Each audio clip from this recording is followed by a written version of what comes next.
ভূমিকা নিম্নলিখিত ছোট বইটিতে সমাজের মধ্যে আইনি প্রতিশোধের গুরুত্ব নিয়ে আলোচনা করা হয়েছে।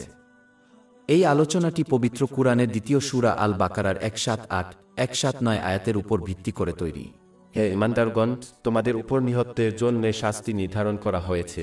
স্বাধীনের পরিবর্তে স্বাধীন, দাসের পরিবর্তে দাস এবং নারীর পরিবর্তে নারী। কিন্তু যে ব্যক্তি তার ভাইয়ের হত্যাকারীর কাছ থেকে কিছু মাফ করে, তার জন্য উপযুক্ত প্রতিকার এবং তাকে মৃতের উত্তরাধিকারী বা আইনগত প্রতিনিধিকে সৎ আচরণের সাথে প্রদান করা উচিত তোমাদের পালনকর্তার পক্ষ থেকে লাঘব এবং করুণা।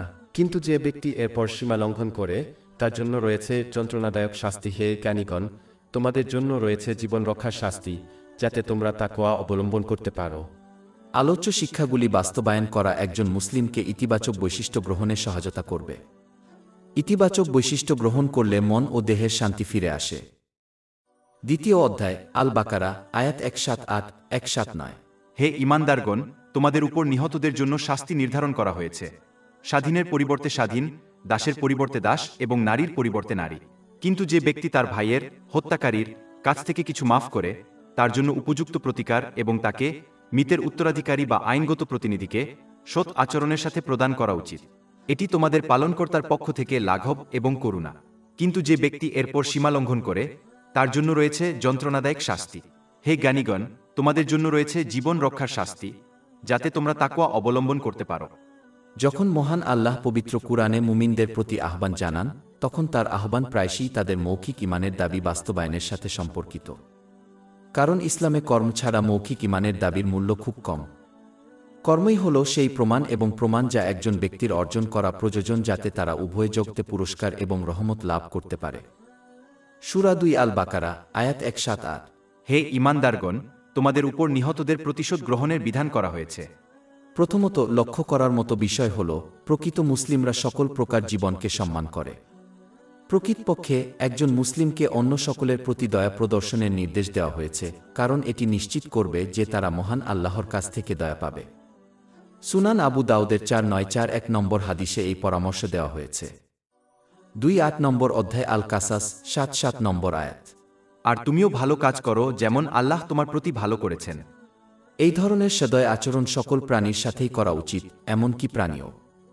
সুনানে আবু দাউদের 2550 নম্বর হাদিসে এই পরামর্শ দেওয়া হয়েছে। ইসলামের মতো অন্য কোনো ধর্ম মানব জীবনের এত মূল্য দেয় না। প্রকৃতপক্ষে মহান আল্লাহ স্পষ্ট করে বলেছেন যে একজন নিরপরাধ ব্যক্তির হত্যার বিচার এমনভাবে করা হবে যেন সমগ্র মানবজাতিকে হত্যা করা হয়েছে। 5 সূরা আল মাইদা 3-2 নং আয়াত। যে ব্যক্তি কোনো প্রাণের বিনিময়ে অথবা পৃথিবীতে বিপর্যয় ঘটানোর জন্য কোনো প্রাণকে হত্যা করে, সে যেন সম্পূর্ণ মানবজাতিকে হত্যা করেছে। আর যে ব্যক্তি একজনকে রক্ষা করে, সে যেন সম্পূর্ণ মানবজাতিকে রক্ষা করেছে। সুনানে আন নাসাই 4998 নম্বরে পাওয়া একটি হাদিসে মহানবী মুসলিম ও মুমিনের যে সংজ্ঞা দিয়েছেন, তা স্পষ্ট করে দেয় যে ইসলাম অন্যদের ক্ষতি থেকে দূরে থাকতে শিক্ষা দেয়। এই হাদিসে পরামর্শ দেওয়া হয়েছে যে একজন মুসলিম ও মুমিন হলেন সেই ব্যক্তি যিনি অন্যদের এবং তাদের কাছে থাকা জিনিস থেকে তাদের মৌখিক ও শারীরিক ক্ষতি দূরে রাখেন। মহানবী যুদ্ধের সময় একজন পুরুষ সৈনিকের বিরুদ্ধে আত্মরক্ষার জন্য কখনো অন্য ব্যক্তি বা প্রাণীর ক্ষতি করেননি। তিনি কখনো কোনো মহিলা, বৃদ্ধ, শিশু বা অসৈনিকের ক্ষতি করেননি। প্রকৃতপক্ষে তিনি কখনো নিজের জন্য প্রতিশোধ নেননি এবং কেবলমাত্র রাষ্ট্রপ্রধান হিসেবে আল্লাহ কর্তৃক নির্ধারিত শাস্তি প্রয়োগ করেছিলেন যারা আল্লাহ কর্তৃক নির্ধারিত সীমা লঙ্ঘন করেছিলেন এবং অকাট্য প্রমাণের মাধ্যমে দোষী সাব্যস্ত হয়েছিলেন। সহিহ মুসলিমের 6050 নম্বর হাদিসে এটি নিশ্চিত করা হয়েছে। যদি মুসলিমরা নিজেদেরকে মহানবী হযরত মুহাম্মদ এর অনুসারী বলে দাবি করে, তাহলে তাদের সকল পরিস্থিতিতেই এই আচরণ করা উচিত। যেহেতু ইসলাম একটি সম্পূর্ণ ভারসাম্যপূর্ণ এবং বাস্তবসম্মত ধর্ম এবং জীবনধারা, তাই একজন মুসলিমকে নিজের, তাদের পরিবার এবং সম্পদের প্রতিরক্ষার অনুমতি দেওয়া হয়েছে। তবে এই আত্মরক্ষা অবশ্যই নির্দিষ্ট সীমার মধ্যে থাকতে হবে। মুসলমানদের প্রথমে অন্যদের আক্রমণ করার এবং নিরীহ মানুষের ক্ষতি করার অনুমতি নেই। অতএব মুসলমানদের অন্যদের সাথে কিভাবে আচরণ করা উচিত সে সম্পর্কে ইসলামের শিক্ষা অনুসারে কাজ করা উচিত, যা সংক্ষেপে বলা যেতে পারে অন্যদের সাথে সেভাবে আচরণ করা যা তারা নিজেরা মানুষের দ্বারা কিভাবে আচরণ করা হোক তা দ্বারা। অধ্যায় 2 আল বাকারা, আয়াত 178। হে ঈমানদারগণ, তোমাদের উপর নিহতদের জন্য শাস্তি নির্ধারণ করা হয়েছে। স্বাধীনের পরিবর্তে স্বাধীন, দাসের পরিবর্তে দাস এবং নারীর পরিবর্তে নারী। ইসলামের আবির্ভাবের পূর্বে যে ব্যক্তি খুন করত সে অন্য কাউকে তার পরিবর্তে শাস্তি দিতে বাধ্য করতে পারত, যেমন তার মালিকানাধীন দাস। কিন্তু ইসলাম স্পষ্ট করে বলে যে খুন করবে সে তার অপরাধের পরিণতি ভোগ করবে এবং তা অন্য কারো কাছে হস্তান্তর করা যাবে না। যে স্বাধীন ব্যক্তি খুন করবে সে তার পরিণতির মুখোমুখি হবে, অর্থাৎ স্বাধীনের বদলে স্বাধীন। যে দাস খুন করবে সে তার কর্মের পরিণতির মুখোমুখি হবে, অর্থাৎ দাসের বদলে দাস। এবং যে নারী খুন করবে সে তার কর্মের পরিণতির মুখোমুখি হবে, অর্থাৎ নারীর বদলে নারী। সাধারণভাবে বলতে গেলে এই নীতি সকল ক্ষেত্রে প্রযোজ্য। অর্থ, একজন ব্যক্তি তার পাপের পরিণতির মুখোমুখি হয়ে অন্যের কাছে যেতে পারবে না। প্রকৃতপক্ষে বর্তমানেও মানুষ যার জন্য সবচেয়ে বেশি দোষারোপ করে তা হল শয়তান, কিন্তু সে বিচারের দিনে ঘোষণা করবে যে যেহেতু সে কখনো কাউকে পাপ করতে বাধ্য করেনি, তাই তাদের নিজেদেরকেই দোষ দেওয়া উচিত, তাকে নয়। অধ্যায় 1:4 ইব্রাহিম, আয়াত 2:2। আর যখন ব্যাপারটি শেষ হয়ে যাবে তখন শয়তান বলবে, নিশ্চয়ই আল্লাহ তোমাদের সত্য প্রতিশ্রুতি দিয়েছিলেন, আর আমি তোমাদের প্রতিশ্রুতি দিয়েছিলাম, কিন্তু আমি তোমাদের সাথে ভঙ্গ করেছি। কিন্তু তোমাদের উপর আমার কোনো কর্তৃত্ব ছিল না, কেবল এই যে আমি তোমাদেরকে দাওয়াত দিয়েছিলাম, আর তোমরা আমার ডাকে সাড়া দিয়েছিলে। অতএব আমাকে দোষারোপ করো না, বরং নিজেদেরকে দোষারোপ করো। যদি কেউ তাদের পাপের দোষ শয়তানের উপর চাপাতে না পারে, যে শয়তানি মন্দ কাজের মূল প্ররোচক, তাহলে তারা কিভাবে বিশ্বাস করবে যে তারা তাদের পাপের দোষ অন্য কারো উপর চাপাতে পারবে? এটি একটি বোকামিপূর্ণ মনোভাব যা কেবল আরও পাপ করতে উৎসাহিত করে, এবং তাই এটি পরিত্যাগ করতে হবে। প্রতিটি ব্যক্তি তাদের নিজস্ব উদ্দেশ্য, কথা এবং কর্মের জন্য দায়ী থাকবে, এবং এটি অনিবার্য। অতএব একজনকে ক্রমাগত তাদের উদ্দেশ্য, কথা এবং কর্ম মূল্যায়ন করতে হবে, যাতে তারা বিচারের দিনে তাদের অনিবার্য এবং অনিবার্য জবাবদিহিতার জন্য পর্যাপ্তভাবে প্রস্তুত হতে পারে। সূরা 2 আল বাকারা, আয়াত 178। তোমাদের জন্য নিহতদের জন্য আইন তো প্রতিশোধ নির্ধারণ করা হয়েছে, স্বাধীনের পরিবর্তে স্বাধীন, দাসের পরিবর্তে দাস এবং নারীর পরিবর্তে নারী।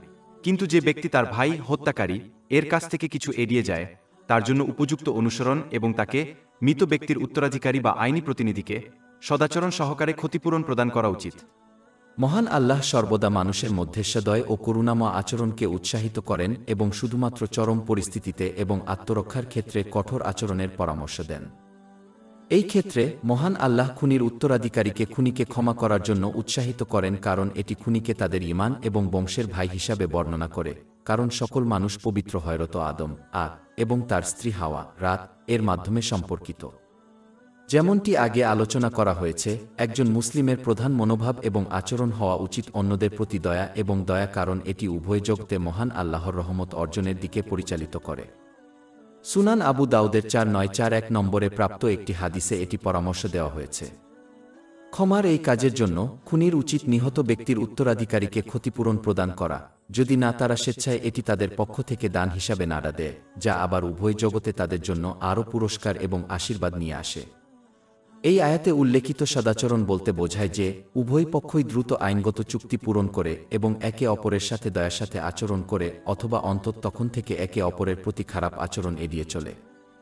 সাধারণভাবে বলতে গেলে এটি অন্যদের প্রতি নেতিবাচক মনোভাব গ্রহণের পরিবর্তে, বিশেষ করে যখন কেউ তাদের সাথে আচরণ এবং আচরণের পার্থক্যের কারণে ভালোভাবে চলতে পারে না, তখন অন্যদের প্রতি নিরপেক্ষ অবস্থান গ্রহণের গুরুত্ব নির্দেশ করে। যদি কোনো মুসলিম তাদের মধ্যে পূর্ববর্তী কিছু সমস্যার কারণে অন্যদের প্রতি ইতিবাচকভাবে আচরণ করতে না পারে, তাহলে তারা অন্তত তাদের প্রতি নিরপেক্ষ অবস্থান গ্রহণ করতে পারে, যার মাধ্যমে তারা তাদের প্রতি ইতিবাচক অনুভূতি প্রদর্শন করে না, তবে তারা তাদের প্রতি নেতিবাচক অনুভূতিও প্রদর্শন করে না। উচ্চতর স্তর, যা আরও পুরস্কারের দিকে পরিচালিত করে, তা হল অন্যদের প্রতি ইতিবাচক মনোভাব গ্রহণ করা, এমনকি যখন তাদের সাথে অতীতে সমস্যা ছিল, তবে এটি বাধ্যতামূলক নয় বলে সুপারিশ করা হয়। উপরন্তু এটি মনে রাখা গুরুত্বপূর্ণ যে এর অর্থ এই নয় যে তাদের জড়িত অপমানজনক এবং বিপজ্জনক পরিস্থিতি পরিবর্তন করা উচিত নয়, কারণ ইসলাম এটি মোটেও সমর্থন করে না। একজন মুসলিমকে অবশ্যই শারীরিক ও মৌখিক নির্যাতন থেকে নিজেকে এবং অন্যদের রক্ষা করার জন্য তাদের পরিস্থিতি এবং পরিস্থিতি পরিবর্তনের জন্য পদক্ষেপ নিতে হবে। কিন্তু তা করার পরে তাদের অতীতে যার সাথে তাদের সমস্যা ছিল তার প্রতি ইতিবাচক মনোভাব গ্রহণ করার চেষ্টা করা উচিত এবং তারপর পরিষ্কার মন নিয়ে তাদের নিজের জীবনযাপন চালিয়ে যাওয়া উচিত। উদাহরণস্বরূপ, একজন মহিলার স্বামীর দ্বারা শারীরিক ও মৌখিক নির্যাতনের শিকার হলে তাকে অবশ্যই নিজেকে এবং তার সন্তানদের তার স্বামী থেকে রক্ষা করার জন্য পদক্ষেপ নিতে হবে, এমনকি যদি এর জন্য তাকে তার থেকে আলাদা হতে হয়, কারণ ইসলাম এই ধরনের আচরণকে একেবারেই সহ্য করার পরামর্শ দেয় না। কিন্তু একবার এই স্ত্রী তার জীবনযাত্রার ব্যবস্থা পরিবর্তন করে যাতে সে এবং তার সন্তানরা নিরাপদ থাকে, তাহলে তার উচিত তার পূর্ববর্তী স্বামীকে ক্ষমা করার চেষ্টা করা এবং পরিষ্কার মন নিয়ে তার জীবনযাপন চালিয়ে যাওয়া। সূরা 2 আল বাকারা, আয়াত 178। তোমাদের জন্য নিহতদের জন্য আইন তো প্রতিশোধ নির্ধারণ করা হয়েছে। স্বাধীনের পরিবর্তে স্বাধীন, দাসের পরিবর্তে দাস এবং নারীর পরিবর্তে নারী। কিন্তু যে ব্যক্তি তার ভাইয়ের হত্যাকারীর কাছ থেকে কিছু উপেক্ষা করে, তার জন্য উপযুক্ত অনুসরণ এবং তাকে মৃত ব্যক্তির উত্তরাধিকারী বা আইনগত প্রতিনিধিকে সৎ আচরণের সাথে পরিশোধ করা উচিত। এটি তোমাদের পালনকর্তার পক্ষ থেকে একটি সহজীকরণ এবং একটি রহমত। আল্লাহ পরাক্রমশালী খুনের উত্তরাধিকারীকে আইনগত প্রতিশোধ গ্রহণের সুযোগ দিয়েছেন, যা কেবল সরকার এবং কঠোর নির্দেশিকা অনুসারেই করতে পারে, অথবা খুনি কর্তৃক প্রদত্ত ক্ষতিপূরণ ফি সহ বা ছাড়াই ক্ষমা করার বিকল্প। এই দুটির মধ্যে একটি বেছে নেওয়ার বিকল্প ছিল মহান আল্লাহর রহমত, কারণ মানুষের উপর এই বা সেই বিকল্পটি চাপিয়ে দেওয়া তাদের জন্য অসুবিধার কারণ হতো, কারণ সকল মানুষই আলাদা। যাদের স্বাভাবিক করুণাপূর্ণ আচরণ রয়েছে তারা ক্ষমার দিকে ঝুঁকবে এবং তাই খুনির মৃত্যুদণ্ডের আদেশ দেওয়া কঠিন হবে, যদি ইসলাম তাদের উপর এই বিকল্পটি চাপিয়ে দেয়। অন্যদিকে অন্যরা তাদের প্রিয়জনের হত্যাকারীকে ক্ষমা করা অত্যন্ত কঠিন বলে মনে করবে এবং তাদের প্রিয়জনের হত্যাকারীর সমাজে স্বাধীন ব্যক্তি হিসেবে ঘুরে বেড়ানোর বাস্তবতা নিয়ে বাঁচতে পারবে না, যখন তাদের প্রিয়জনের জীবন তাদের কাছ থেকে কেড়ে নেওয়া হয়েছিল, বিশেষ করে যখন নিহত ব্যক্তির উপর নির্ভরশীলরা তাদের উপর প্রচুর নির্ভরশীল ছিল। এই মনোভাব সম্পন্ন ব্যক্তির জন্য খুনিকে ক্ষমা করা এবং ক্ষমা করা কঠিন হবে যদি ইসলাম এই বিকল্পটি তাদের উপর চাপিয়ে দেয়। সকল মানুষের প্রতি রহমত স্বরূপ মহান আল্লাহ খুনের উত্তরাধিকারীর উপর এই বিকল্প ছেড়ে দিয়েছেন। বর্তমান যুগের বেশিরভাগ আইনি সংবিধানের বিপরীতে, যেখানে খুনির ভাগ্য আদালতের বিচারক বা সম্পূর্ণ অপরিচিতদের সাথে আপোষ করে জুরির হাতে ছেড়ে দেওয়া হয়। এই ভাঙা ব্যবস্থা উত্তরাধিকারীকে কিছুটা মানসিক শান্তি খুঁজে পেতে বাধা দেয়, যা খুনির ভাগ্য বেছে নেওয়ার এবং বিষয়টিকে স্থগিত রাখার মাধ্যমে তাদের জীবনযাপনের সুযোগ দেওয়া হলে পাওয়া যায়। এই ভাঙা ব্যবস্থার কারণেই খুনের পরিবার বা ধর্ষণের মতো খুন ছাড়া অন্য অপরাধে ভুক্তভোগী এবং তাদের পরিবার প্রায়শই অভিযোগ করে যে ন্যায়বিচার পাওয়া যায়নি, এমনকি যখন অপরাধীকে কারাগারে দণ্ডিত করা হয়, কারণ তাদের কারাদণ্ড অপরাধের সাথে খাপ খায় না। অর্থাৎ অপরাধী কয়েক বছরের মধ্যে মুক্তি পাবে এবং তাদের স্বাভাবিক জীবনে ফিরে আসবে, যেখানে তারা সরকারের কাছ থেকে সুবিধা পাবে, যখন ভুক্তভোগী এবং ভুক্তভোগীর পরিবার মানসিকভাবে জীবনের জন্য ক্ষতবিক্ষত থাকবে। এই মানসিক আঘাত কিছুটা কমাতে পারে এমন একমাত্র জিনিস হল যদি পরিবারকে অপরাধীর সাথে কি করা হবে তা বেছে নেওয়ার ক্ষমতা দেওয়া হয়। সূরা 2 আল বাকারা, আয়াত 178। তোমাদের জন্য নিহতদের জন্য আইন তো প্রতিশোধ নির্ধারণ করা হয়েছে। স্বাধীনের পরিবর্তে স্বাধীন, দাসের পরিবর্তে দাস এবং নারীর পরিবর্তে নারী। কিন্তু যে ব্যক্তি তার ভাইয়ের হত্যাকারীর কাছ থেকে কিছু উপেক্ষা করে, তার জন্য উপযুক্ত অনুসরণ এবং তাকে মৃতের উত্তরাধিকারী বা আইনগত প্রতিনিধিকে সৎ আচরণের সাথে পরিশোধ করা উচিত। এটি তোমাদের পালনকর্তার পক্ষ থেকে একটি লাঘব এবং একটি রহমত। কিন্তু যে এর পরে সীমা লঙ্ঘন করে, তার জন্য রয়েছে ব্যক্তির আত্মীয়স্বজনদের সরাসরি প্রতিশোধ নেওয়ার কথা বোঝায়, কারণ কেবলমাত্র সরকারি আইনি শাস্তি কার্যকর করতে পারে, অথবা ক্ষতিপূরণ বা ক্ষমার চুক্তি স্বাক্ষরিত হওয়ার পর প্রতিশোধ নিতে পারে। এর মধ্যে খুনিকে প্রথমবার ক্ষমা করার পর পুনরায় হত্যা করাও অন্তর্ভুক্ত। এই ক্ষেত্রে আইনি বিচারক তাদের মৃত্যুদণ্ডের আদেশ জারি করবেন, এমনকি যদি দ্বিতীয় খুনের উত্তরাধিকারী ক্ষমা করতে সম্মত হন। অতএব এটি বিচার থেকে বাঁচতে অপরাধীর ব্যবহারের যেকোনো ফাঁক বন্ধ করে দেয়। অধ্যায় 2 আল বাকারা, আয়াত 178-179। তোমাদের জন্য নিহতদের জন্য আইন তো প্রতিশোধ নির্ধারণ করা হয়েছে। স্বাধীনের জন্য স্বাধীন, দাসের জন্য দাস এবং নারীর জন্য নারী।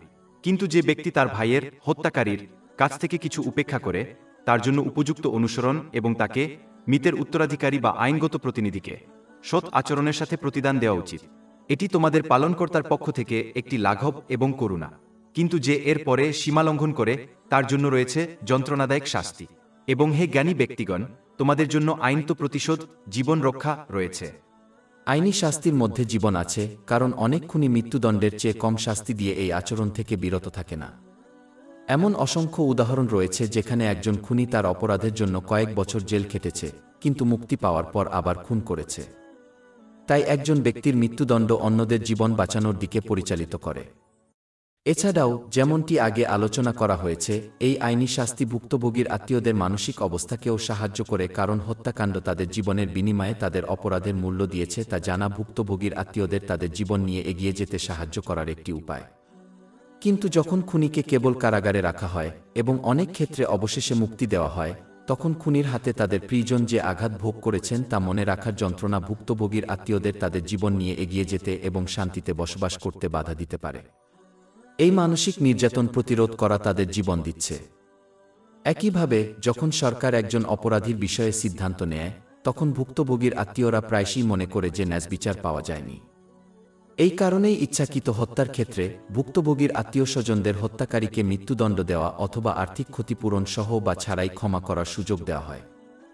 যখন সিদ্ধান্তটি ভুক্তভোগীর আত্মীয়স্বজনের কাছে হস্তান্তর করা হয়, তখন সরকার যদি ফলাফল নির্ধারণ করে তাহলে যে মানসিক চাপ তৈরি হতো তার সম্ভাবনা কমে যাবে। এটি আবারও ভুক্তভোগীর আত্মীয়স্বজনদের তাদের জীবনযাপন চালিয়ে যাওয়ার সুযোগ করে দেয়, বরং ক্ষোভপূর্ণ জীবনযাপনের পরিবর্তে, যা বাস্তবে মোটেও বেঁচে থাকার মতো নয়। এই ক্ষোভ এতটাই শক্তিশালী হতে পারে যে এটি ভুক্তভোগীর পরিবারের মধ্যে দ্বন্দ্বের সৃষ্টি করে, যখন সদস্যদের তাদের জীবন কিভাবে এগিয়ে নিয়ে যাওয়া উচিত তা নিয়ে ভিন্ন ভিন্ন মতামত থাকে। এর ফলে সর্বদা ভেঙে পড়া পরিবারগুলির সৃষ্টি হয়, যেমন মৃত ব্যক্তির বাবা মায়ের বিবাহবিচ্ছেদ। তাই পরিবারকে খুনির সাথে কি ঘটবে তা সিদ্ধান্ত নেওয়ার সুযোগ দেওয়া ভুক্তভোগীর পরিবারের ধ্বংস রোধ করে, যারা খুনির ফলাফল তাদের উপর ছেড়ে দিলে তাদের জীবনযাপন করার সম্ভাবনা বেশি থাকে। মৃত্যুদণ্ডের মাধ্যমে আইনি প্রতিশোধ গ্রহণ প্রতিশোধমূলক হত্যাকাণ্ড প্রতিরোধ করে জীবন বাঁচায়, যা প্রজন্মের পর প্রজন্ম ধরে চলতে পারে। অতএব একজন খুনির মৃত্যুদণ্ড কার্যকর করলে অনেক হত্যাকাণ্ড রোধ করা হয়। এছাড়াও যখন প্রতিশোধমূলক হত্যাকাণ্ডের কারণে কোনো ব্যক্তির উপর নির্ভরশীলদের হত্যা করা হয়, তখন তার উপর নির্ভরশীলদের, যেমন তাদের সন্তানদের জীবন ধ্বংস হয়ে যায়। এটি প্রতিরোধ করা যেতে পারে যখন ভুক্তভোগীর পরিবারকে খুনির সাথে কি করা হবে তা বেছে নেওয়ার অধিকার দেওয়া হয়, কারণ এটি প্রতিশোধমূলক হত্যাকাণ্ড এবং নিহত বা আহত সকলের উপর নির্ভরশীলদের উপর এর ফলে যে ধ্বংস ঘটে তা প্রতিরোধ করে। অতএব আইনি প্রতিশোধ এই সকল মানুষের জীবন রক্ষা করে। এটা মনে রাখা গুরুত্বপূর্ণ যে আইনি ক্ষেত্রে ইসলামিক আইন সঠিকভাবে অনুসরণ এবং প্রয়োগ করা হলে এগুলি সবই সত্য। কাউকে হত্যার জন্য দোষী সাব্যস্ত করার জন্য প্রকৃত এবং শক্তিশালী প্রমাণের প্রয়োজন হয়, যা অবশ্যই সমস্ত যুক্তিসঙ্গত সন্দেহের বাইরে। ইসলামে মামলার মধ্যে যে কোনো সন্দেহ থাকলে মৃত্যুদণ্ডের মতো সম্পূর্ণ আইনি শাস্তি মওকুফ করা হয়। এছাড়াও আজকের যুগে অকাট্য প্রমাণ পাওয়া সহজ, যেখানে সিসিটিভি ফুটেজ, ডিএনএ পরীক্ষা এবং অন্যান্য বৈজ্ঞানিক পদ্ধতি তৈরি করা হয়েছে যা অপরাধীদের সঠিকভাবে দোষী সাব্যস্ত করতে পারে, যা অত্যন্ত নিশ্চিত। এই সমস্ত কিছু একজন নির্দোষ ব্যক্তিকে দোষী সাব্যস্ত করার সম্ভাবনা কমিয়ে দেয়। এমনকি যদি অইসলামী দেশগুলি শুধুমাত্র এই নির্দিষ্ট কিছু ক্ষেত্রেই আইনি শাস্তি সঠিকভাবে প্রয়োগ করে, তাহলেও অপরাধ উল্লেখযোগ্যভাবে হ্রাস পাবে। এই ক্ষেত্রে একজন নিরপরাধ ব্যক্তির মৃত্যুদণ্ড কার্যকর করার ভয়ে মৃত্যুদণ্ড এড়ানোর অজুহাত প্রযোজ্য নয়, কারণ এতে কোনো সন্দেহ নেই যে সঠিক ব্যক্তিকে মৃত্যুদণ্ড দেওয়া হয়েছে। সূরা 2 আল বাকারা আয়াত 178-179। তোমাদের জন্য নিহতদের জন্য আইনত প্রতিশোধ নির্ধারণ করা হয়েছে, স্বাধীনের জন্য স্বাধীন, দাসের জন্য দাস এবং নারীর জন্য নারী। কিন্তু যে ব্যক্তি তার ভাইয়ের, হত্যাকারীর কাছ থেকে কিছু উপেক্ষা করে, তার জন্য উপযুক্ত অনুসরণ এবং তাকে মৃতের উত্তরাধিকারী বা আইনগত প্রতিনিধিকে সৎ আচরণের সাথে প্রতিদান দেওয়া উচিত। এটি তোমাদের পালনকর্তার পক্ষ থেকে একটি লাঘব এবং করুণা। কিন্তু যে এর পরে সীমালঙ্ঘন করে তার জন্য রয়েছে যন্ত্রণাদায়ক শাস্তি। এবং হে জ্ঞানী ব্যক্তিগণ, তোমাদের জন্য আইনত প্রতিশোধ, জীবন রক্ষা রয়েছে কি? কিন্তু এই আয়াতগুলি দ্বারা ইঙ্গিত করা হয়েছে যে যারা তাদের চিন্তাভাবনা সঠিকভাবে প্রয়োগ করে, কেবল তারাই আইনি শাস্তির ব্যাপক সুবিধা বুঝতে পারবে। উদাহরণস্বরূপ, যার বোধগম্যতার অভাব রয়েছে সে তার জীবন বাঁচানোর জন্য শরীরের একটি অংশ কেটে ফেলতে অস্বীকার করবে, কারণ তারা এই বিবৃতির কেবল একটি দিকের উপর মনোনিবেশ করবে, অর্থ একটি শরীরের একটি অংশ কেটে ফেলা। তারা বৃহত্তর চিত্রের অর্থ নিয়ে চিন্তা করে না, তাদের জীবন বাঁচায় এবং ফলস্বরূপ তারা তাদের জীবন বাঁচানোর জন্য একটি শরীরের একটি অংশ কেটে ফেলতে অস্বীকার করে। অন্যদিকে যারা স্পষ্টভাবে চিন্তা করে তারা একমত হবে যে শরীরের একটি অংশ কেটে ফেলা খুবই গুরুতর, কিন্তু এটি ছেড়ে দিলে আরও খারাপ কিছু হবে, যেমন মৃত্যু। তাই তারা বৃহত্তর চিত্রের উপর চিন্তা করে এবং তাদের জীবন বাঁচানোর জন্য শরীরের একটি অংশ কেটে ফেলার পক্ষে সিদ্ধান্ত নেয়। এটি আলোচিত আয়াতগুলিতেও প্রয়োগ করা যেতে পারে। সমাজের একজন সদস্যকে হত্যার জন্য মৃত্যুদণ্ড কার্যকর করা কঠোর শোনায়, কিন্তু যদি এর ফলে সমাজের বাকি অংশ, যার মধ্যে ভিকটিমের আত্মীয়স্বজনও অন্তর্ভুক্ত, অনেক সুবিধা পায়, তাহলে এটি করাই সঠিক কাজ। কারণ সরকারকে অবশ্যই বৃহত্তর চিত্রের অর্থ বিবেচনা করতে হবে। দোষী সাব্যস্ত খুনির জীবনের উপর সমগ্র সমাজের কল্যাণ, যিনি মানুষের মতো আচরণ বন্ধ করার পর তাদের মানবাধিকার ত্যাগ করেছেন, অথবা খুব বিরল ক্ষেত্রে ভুলভাবে দোষী সাব্যস্ত ব্যক্তির এক জীবন। অধ্যায় 2 আল বাকারা আয়াত 179। আর তোমাদের জন্য আইনগত প্রতিশোধের মধ্যে রয়েছে জীবন রক্ষার ব্যবস্থা, হে জ্ঞানী ব্যক্তিরা, যাতে তোমরা ধার্মিক হতে পারো। এই আয়াতের শেষ অংশে যেমন বলা হয়েছে, মৃত্যুদণ্ডের মাধ্যমে আইনি শাস্তি সাধারণ জনগণের জন্য একটি শক্তিশালী প্রতিবন্ধক হিসেবে কাজ করে। যখন তারা খুনিদের মৃত্যুদণ্ড কার্যকর হতে দেখে, তখন যারা কাউকে ক্ষতি করতে বা হত্যা করতে চায় তাদের নিজের জীবন হারানোর ভয়ে হাত বন্ধ করে রাখতে হবে, যার ফলে তারা নিজের এবং অন্যদের জীবন দিতে পারবে। এটি সকল ধরনের অপরাধের ক্ষেত্রে প্রযোজ্য হতে পারে। ধর্ষণের মতো অপরাধের শাস্তি যদি আরও গুরুতর হতো, তাহলে এটি অনেক সম্ভাব্য অপরাধীকে অপরাধ করা থেকে বিরত রাখত। সমাজে অপরাধের হার কম না হওয়ার অন্যতম প্রধান কারণ হল নরম আইন থাকা। আইনি শাস্তির একটি দিক হল খুনিকে ক্ষমা করা। এই দয়ার কাজটি হত্যাকারীকে তাদের অপরাধের জীবন থেকে আন্তরিকভাবে অনুতপ্ত হতে উৎসাহিত করতে পারে, যা তাদের নিজের জীবন এবং অন্যদের রক্ষা করার দিকে পরিচালিত করে যাদের তারা তাদের মন্দ পথে চলতে থাকলে ক্ষতি করত। এছাড়াও এটি অন্যান্য সম্ভাব্য ভুক্তভোগী এবং তাদের আত্মীয়দের তাদের নিপীড়কদের ক্ষমা করতে উৎসাহিত করতে পারে, যা আবার অনেক জীবন রক্ষা করে এবং সমাজে শান্তি ও করুণা ছড়িয়ে দেয়। সূরা 2 আল বাকারা আয়াত 179। আর তোমাদের জন্য আইনগত প্রতিশোধের মধ্যে রয়েছে জীবন রক্ষার ব্যবস্থা, হে জ্ঞানী ব্যক্তিরা, যাতে তোমরা ধার্মিক হতে পারো। সাধারণভাবে বলতে গেলে, একটি সমাজ তখনই অপরাধ কমাতে পারে যখন তার জনগণ এই দুটি নীতি গ্রহণ করে।